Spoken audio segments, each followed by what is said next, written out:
So 2 miles, 12 runners, and Keys is 7-4. 6-1 Yemeni Princess. Cosimo de Medici is 8-1. 8-1 Danvia. Royal Diamond 12s along with Dynamic Drive. Momkin Zain is 14s. 18s Adwatir. 20s Tennessee. Callisto Moon 20s. So is Baltimore Clipper. And 22-1 Razlan.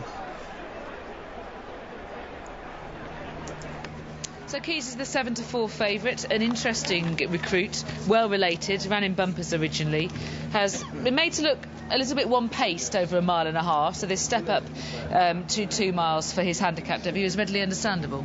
It is. He ran well at Kempton behind a horse El Mansour who'd been knocking on the door, as Keys has been doing it in his 3 runs on the flat. And first handicap, clearly comes here with a lot of market confidence. I thought he certainly looked as though he lacks that quickening touch, although in bumpers he looked a horse with loads of speed. And I think that's just the difference between the two codes. His form has received a minor boost, I suppose, because Wild Coco, horse who won the maiden, in which he finished 4th at Haydock, has won this afternoon. But the second has won as well. And the second has won as well. But he was beaten about 18 lengths in that race. But it was a strong maiden, clearly. Yeah, I think.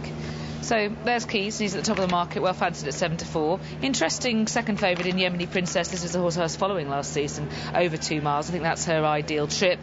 She's been kept off the track. I understand from one of her owners that the reason for that is that they're fancying a hurdling campaign for her, so they don't want to get too busy with her this season. But I think on the basis of last year's form, she's still capable of winning off this mark. It's just a case of whether she comes back in that kind of fitness and ability. I've just been having a chat with Brendan Powell, her trainer, who said ideally he'd have liked to have another 10 days with her, and thought she wouldn't quite be spot on. She's just a little warm under the saddle, and she was on her toes in the paddock, and that's continued down at the start. Won this race last year just off a £1 higher mark, so theoretically she's pretty well treated. Sorry, off a £1 lower mark. She's proved herself over course and distance. She stays really well. It's a race with no obvious front runner in the race. I would imagine Robert Haviland will be under orders to crack on with it from a fair way out, because all she does is stay. Definitely, yes. If it was to be a steadily run race, she could be compromised. She's just a little bit on her toes and getting increasingly edgy as she's asked to go behind the stalls. Dan Villa's a very likeable horse. That's number 11, a Dan Silly filly trained by Paul Webber, who's got her to improve and improve. At first it looked as though she needed an artificial surface to do that, but she's proved herself on the turf at Salisbury also. When she got there very late, and she doesn't do anything quickly over 1.5 miles, and so this could well suit her, the step up to 2. She ran well enough over 2 for the first attempt at it at Kempton behind Captain John Nixon.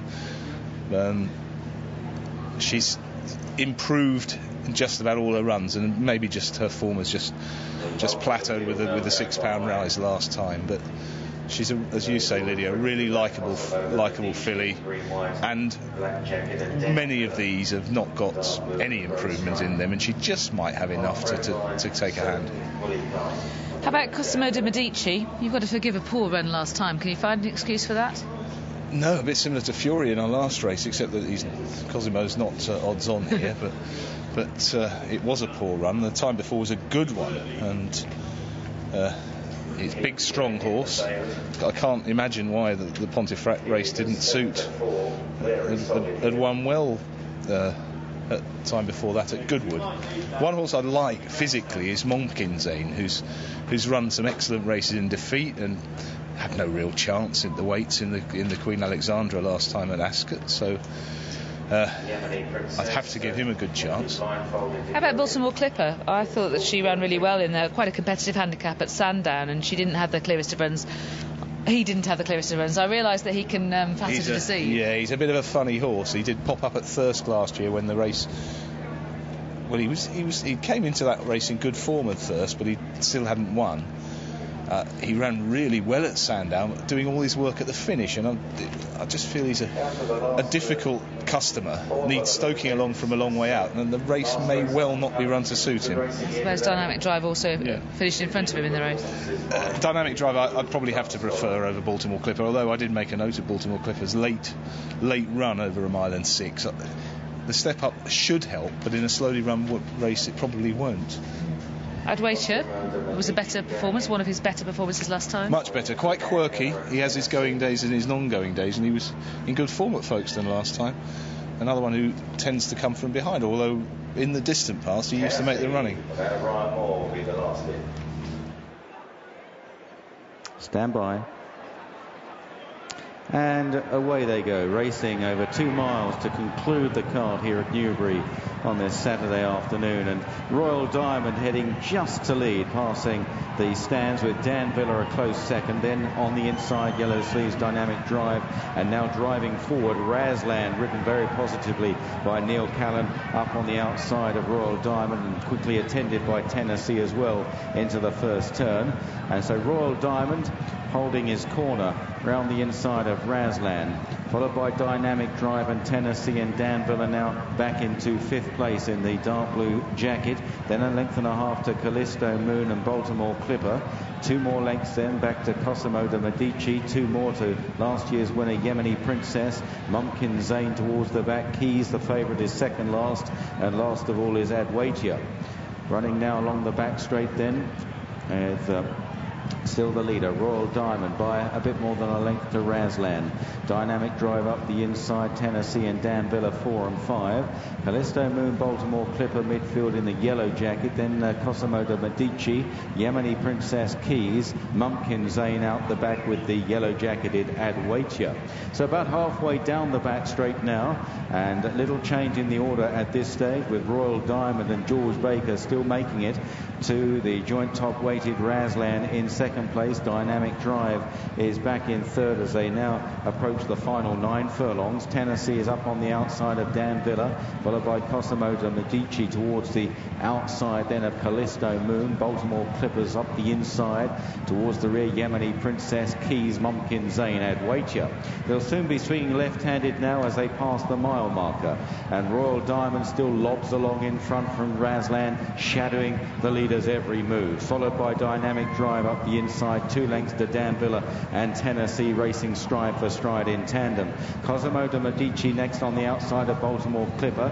Callisto Moon chases these. Keys is making a little bit of stealthy headway round the inside from Yemeni Princess, then Adwatia, and Mumkin Zain now looks on from last place. Down the side of the course, heading towards the final left-hander, George Baker stealing a half glance on the leader Royal Diamond. Has he saved something in reserve here? Razland is second. Dynamic Drive runs the rail, turning third, followed by Tennessee, Cosimo de Medici towards the outside. Dan Villa's gone right round the inside, and after these, Baltimore Clipper, Yemeni Princess out the back, Adwaita. Keys is going okay, light blue jacket tucked in behind runners towards the inside, ridden patiently by Spencer with a half mile left to go. Adwaita at the tail with Mumkin Zain. Keys just switching in behind runners now. Royal Diamond leads to Razland. Dynamic Drive angling off the fence. Cosimo de Medici launching a challenge. Keys is cantering up the far side. Then Baltimore Clipper in the yellow jacket as they set themselves now for the final quarter mile. And up ahead, Royal Diamond is challenged by Keys, and Keys is all over the leader. Keys challenging Royal Diamond, is under heavy pressure. Then Baltimore Clipper, Dynamic Drive, Cosimo de Medici, Adwatia, then Dan Villa. Oh, Spencer's having long, leering looks round on Keys. He's as cool as you like here, and he's going to let Keys come home, literally on the bridle, shakes the rein, horse scampers clear, couldn't have won any easier. Hugely impressive. Second, maybe Dan Villa on the far side of Royal Diamond, that's tight. Then Baltimore Clipper. Winner number 8, Keys. Second, number 11. Keys has won well for Jamie Spencer and Roger Charlton, clearly ahead of the handicapper. The step up to 2 miles is the key to him, and he's won the well-back 7-4 favourite. He's beaten Dan Villa into second. She continues to run excellently well for the Paul Webber yard. William Carson riding her. Third was the long-time leader Royal Diamond, who's put up much his best performance for his new yard to date. John Joe O'Neill trains him, George Baker riding, and in fourth place that was Baltimore Clipper, Jimmy Fortune and Paul Cole teaming up. Those 4 finished clear of the rest of the field. The pace was cut out by the eventual third, Royal Diamond, and those tactics have suited him. Yeah, I think he's run really well, Royal Diamond. I mean, mind you, he did cost an enormous sum when bought by Andrew Tinkler. But John Joe O'Neill has found the key to him with a much better effort. Talking about keys, finding the keys, well, this horse has hacked up, hasn't he? I'm not sure all the showboating was really necessary from Jamie Spencer. He's not going to con the handicapper anyway. He's won very, very easily. He's gone upsides. Royal Diamond is hacking along on the far side. He angled for the run on the far side, got it, and it was always, well, the race was in little doubt. Dan Villa's come out the pack to stay on really strongly. Really likeable effort from her, but she kept going up the handicap and probably just found her limit. Baltimore Clipper going well in the middle part of the race and hasn't quite found as much as would seem likely. But he's run on respectably for 4th place. But Keys, he's going to pay, but job done really as far as getting a win on the flat is concerned. Yes. Jamie Spencer was just enjoying the thrill of riding the winner of a Class 4 2-mile handicap in such a manner. Yeah, it doesn't teach us anything much about the horse because we can see he's a lot better than the others. We don't really know how much better he is. The interesting thing is when Jamie Spencer looks to his left as we're looking at it here and has a look at the big screen, and he just gives a couple of little squeezes which the horse responds to instantly. You can see that on the side. Yeah, so he knows there's a lot in hand. The handicapper will watch this and he'll go, it looks like there's a lot in hand. If he kicked him, I suppose the thing was he wanted to delay his effort as long as possible because he knew he was going best, and in the end the other Royal Diamond just didn't carry him far enough to be able to come in the last half furlong, and he's in front, probably further out than he wanted to be. He's looking at the screen. I always think that's dangerous for jockeys because there's a time delay on the screen. Yes. It didn't make any difference here, but I'm sure jockeys would be better off just looking around them rather than the screen. But Spencer's probably quite aware of how much the delay there is on the screen pictures. Baltimore Clipper's run well in a race run to suit. The horse that's run badly is Yemeni Princess. You'd have thought that would have suited her too. Yeah, I don't know what happened on the home turn, if we eventually get to see that. She seemed to get chopped off for a stride or two, and things didn't work out for her. But Keys, with the blinkers on for the second time, has made a mockery of this handicap mark of 78. He certainly has. He has scooted up there. Jamie Spencer thoroughly enjoying himself for trainer Roger Charlson.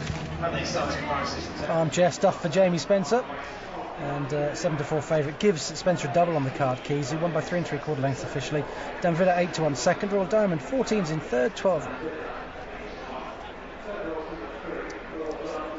Slow time, 8.96 slower than standard over the 2 miles.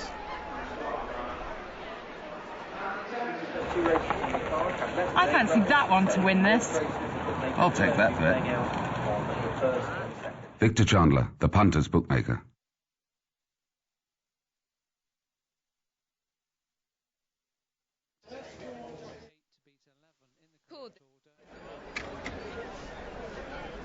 Time to go back to Newmarket. Seb Sanders in shot there. Seb won our last on half since, so he looks for a double. 2, 5 and 10 of the non-runners here. 5-star junior